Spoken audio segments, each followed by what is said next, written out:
চাপড়া union. এই চাপড়া ইউনিয়নের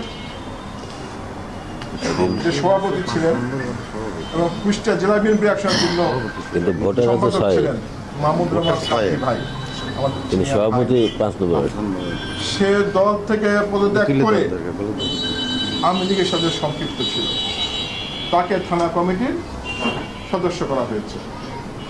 আপনি যদি ওই বাগুলা ইউনিয়নের দিকে তাকায়, যে 7 জনের সাত কমিটি করা হয়েছে, আলো সক্রিয় একজন হচ্ছে জাসদ কর্মী হিরণ, যে আওয়ামী লীগ করে, তাকে সাব কমিটির সদস্য সচিব করা হয়েছে। এইভাবে অসংখ্য, কারণ প্রতিটা ইউনিয়নে বিএনপি 1000 কর্মী আছে, সেখান থেকে 7 জন লোক বিএনপি খুঁজে পাওয়া যায় নাই যে আওয়ামী লীগকে আনতে হয়েছে। কারণ কি? কারণ হচ্ছে একটাই, যে পকেট কমিটি করতে হবে, আগামী দিনে আমাদের পদে আসতে হবে, জনগণের সাথে কোনো সম্পৃক্ত হবে। আজকে বিএনপিকে শক্তিশালী করার জন্য যে কমিটি দেওয়া হয়েছে, জেলা কমিটি, সেই কমিটি শক্তিশালী দলকে শক্তিশালী না করে আরো দুর্বল করছে। আজকে এই কমিটি অধিকাংশ নেতারা চাঁদাবাসীর সাথে জড়াই গেছে, আপনার দখল দায়িত্বের সাথে জড়াই গেছে, আপনার মাদকের টাকা খাচ্ছে, আপনি জান না। এই যে আপনার গৌতম চাকরি কারা নেয় টাকা, প্রতি মাসে 2 লক্ষ টাকা নেওয়া হচ্ছে জেলা বিএনপির নামে। কে নিচ্ছে, কে গ্রহণ করছে?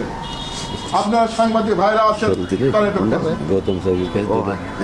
আজকে মসজিদের জায়গা দখল করছে কারা?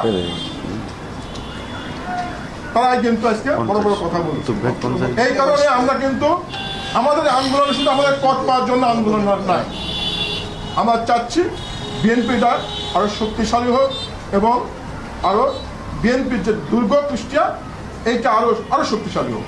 আমাদের আন্দোলন তো আওয়ামী লীগের লোকজন যাতে এখানে সুযোগ না পায়, এটার বিপক্ষেই আমরা প্রথম থেকেই বলে যাচ্ছি।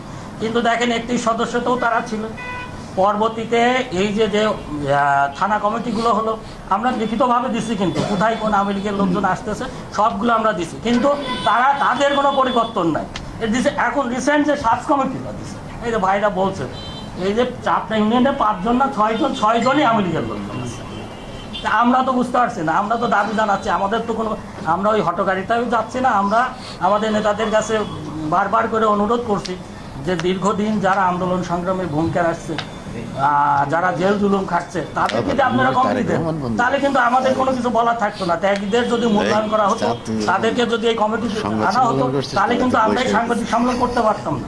কিন্তু সেটা না করে তারা কি করছে, আওয়ামী লীগের সময় যারা সুবিধাভোগী ছিল, যারা নির্যাতন করছে, জুলুম করছে, অত্যাচার করছে, তাদেরকে নিয়ে আসে এই কমিটিগুলোতে ঢুকাচ্ছে। এটা সেন্ট্রালের কিন্তু নেতারা বলছে, আমাদের নেতা তারেক সাহেবও বলছেন এই কথা, যে তাদেরকে আনা যাবে না। মহাসচিব বলছে যারা এই তাদেরকে পিছনের সারিতে রাখা হোক। কিন্তু এদের শক্তির উৎসটা কোথায়? এটাই আমাদের আপনাদের কাছে জানার ব্যাপার আছে, যে আপনারাও একটু তাদেরকে প্রশ্ন করেন। যেহেতু আমরা তো এই অভিযোগগুলো আপনাদের কাছে করছি, বলেন যে তাহলে আমরা তো স্পেসিফিকভাবে দেখাই দিছি, আওয়ামী লীগের সাথে ছবি আছে, সব আছে, সেইগুলো আপনারা একটু প্রশ্ন করেন যে তারা কেন এগুলো আনছে। তো এখন আমাদের দাবি একটা, আপনারা প্রশ্ন করছেন যে আন্দোলন কতদূর চলতে পারে। ইনশাল্লাহ আমরা যতদিন পর্যন্ত এইটার পরিবর্তন না আসবে, ততদিন পর্যন্ত আমরা এই আন্দোলন চালাই দেব।